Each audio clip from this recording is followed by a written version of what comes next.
Ballad of Frederick Woods, spoken word version.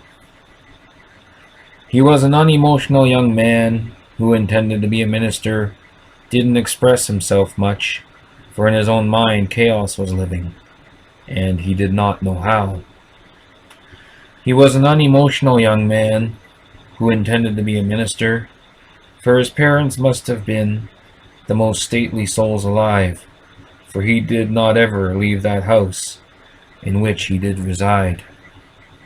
He was an unemotional young man who intended to be a minister, cast out of the womb to be an only child, all for one alone.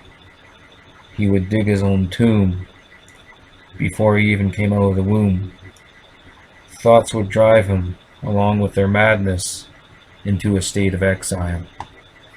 He was an unemotional young man who intended to be a minister, very pleasant but very shy, lone wolf aloof.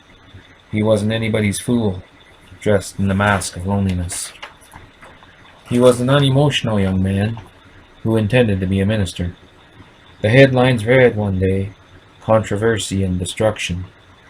Fred Woods indicted along with the other two. A game with the law they would play." He was an unemotional young man who intended to be a minister, for nobody knew he would pull the trigger. His insides came inside out on that fateful day. Students and bus driver kidnapped by someone who differed. Fred Woods wanted in a bizarre kidnapping, a crime in which for someone had to pay. End poem. Please subscribe.